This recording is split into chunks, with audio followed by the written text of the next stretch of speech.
Hey YouTube, Ultra Magnum here, and today we're taking a look at Zeta Toys Pioneer, which is a masterpiece take on the live-action character from the 2018 Bumblebee film.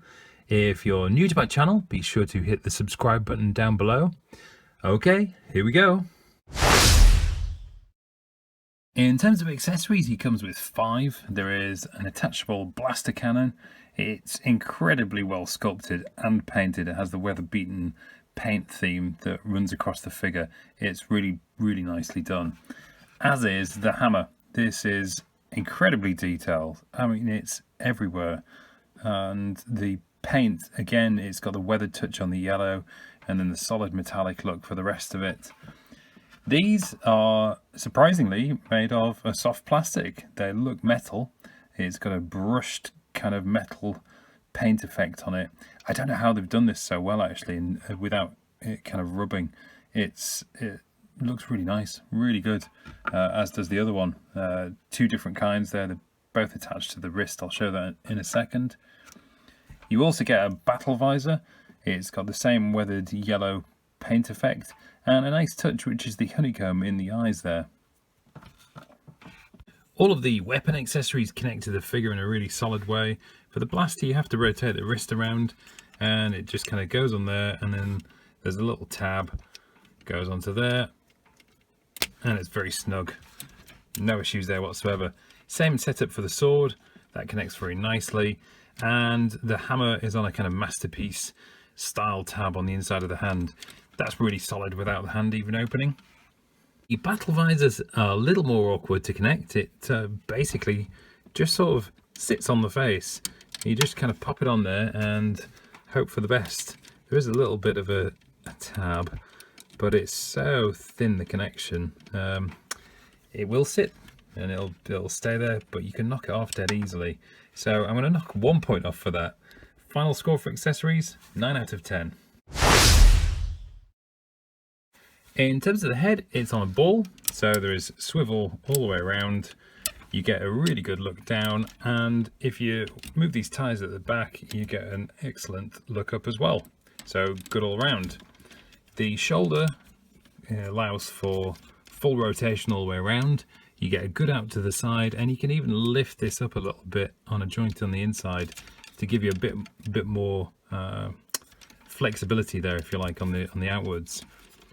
The bicep has a swivel, but just be careful. These are very tight, or they were on mine when I first got it, so you just need to loosen those up a bit before you start to move them.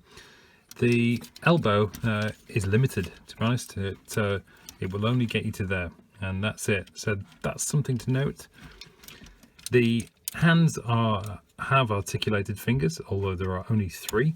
And I don't know if that's correct to the film. I guess it must be. Seems a little strange, but there you go. There are 3 fingers, fully articulated though. And the wrist, there is a wrist swivel also. The waist has a swivel all the way around, no issues. No ab crunch, something to note. The legs will go fully forward and then some. And you can also go fully backwards and then some. You get a decent out to the side, not all the way up.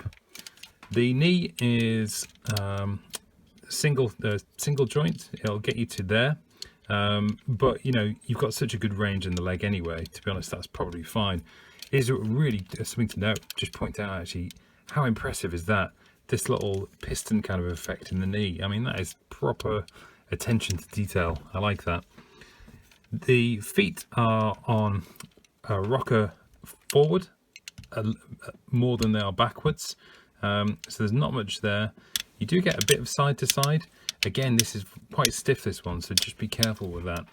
So overall, the posability is good. There's a couple of niggly points though, the elbows in particular, and I should have mentioned there's no butterfly on the shoulder, so a couple of limitations there, but all round it's decent. So 8 out of 10.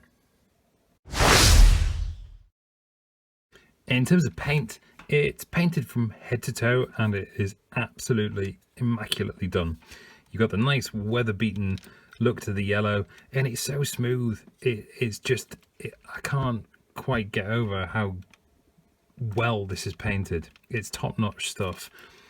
You've got nice silvers and metallics everywhere. You know, these look like die-cast. They're so well done, but it's just a really solid plastic with a great paint finish. The exposed engine details here in the middle have different shades of silver and gold, and you've got gold bits on the side here. It is exceptional, actually. The finish is incredible. You've got sculpted detail all over the place. Like I said, this bit in the middle, bits and pieces on the legs and arms and side. You know, it looks like a movie bot. It's a proper masterpiece movie bot. The face sculpt is incredible. I really like this. I know the eyes kind of look a little bit dark, but that is due to the feature, which I'll show in a second. You've got the antennae, which are movable at the top, so you can kind of get different looks to the face. It's really, really well done. Really well done. And for me, the finishing touch is it lights up. Proper bonus points for me. Not only have you got the head, but you've also got the headlights on the chest and the blaster. That's awesome. It does have 2 more lights on the legs, but I don't have enough batteries to show that. But trust me, they look great too. Final score on quality, 10 out of 10. Scale-wise, I'm not going to give him a score because I don't have anything to compare him to in terms of movie bots. But here for reference, he is stood next to Op Leader. So you can see he's a decent sized bot. He's a good masterpiece scale, and yeah, looks really great. Okay, here we go.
Whew, wow. So this figure is intensely frustrating to transform, ridiculously so.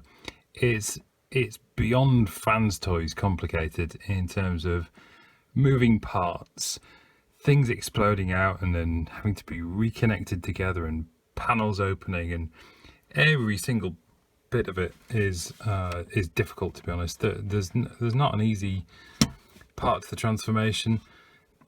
This stuff up at the top is really frustrating. These pop off quite frequently, and they're difficult to get back on once you're in beetle mode. There's just too many tight clearances as well, and they're kind of uncomfortable. So what mitigates the transformation in terms of the engineering is that it's solidly done. So there's lots of die-cast pieces and solid connections, and as I said before, it's sturdy plastic. However, there are some really tight clearances when you're putting things together, particularly the panels. Actually, some of the tabs on here and these parts, they're not great to kind of work with, and I don't know, some of those might have issues at some point, but certainly the internal stuff is all very secure at any rate. So overall, it's far too long, far too involved, and far too complicated for a transformation. Not fun. 3 out of 10. So once you get past that really frustrating transformation, what you're left with is a great looking alt mode. That weather beaten yellow that's visible in the bot mode is translated into a really great rendering of a beat up old Volkswagen Beetle. The cleanup shape-wise is really good. However, a couple of critical points that I have to point out are that there are very visible panel lines across the figure. That's just a kickback from the transformation, if you like. And also there's quite a bit of bot visible through those windows. And if they'd have been smoked out, it might have just given it a little bit more of a cleaner finish. And also there's a bit of a differential between the yellows on the roof. The front half is much lighter than the back half. So final score for alt mode, 8 out of 10. So there we have it. Adding it all together, he gets a final score of 7.6 out of 10, which feels low given how absolutely sensational it looks in bot mode, and it really is a fantastic looking transformer. What lets it down is the transformation. It's awful, absolutely awful. I'm not looking forward to doing it again to put it back into bot mode, although it is slightly easier that way. So this figure's got great accessories, good posability, an epic level of quality, really good alt mode, just a terrible transformation. Can I recommend it though? Yes, definitely. Particularly if you collect movie bots. This looks fantastic and it'll look great on the shelf. You just won't want to transform it that often.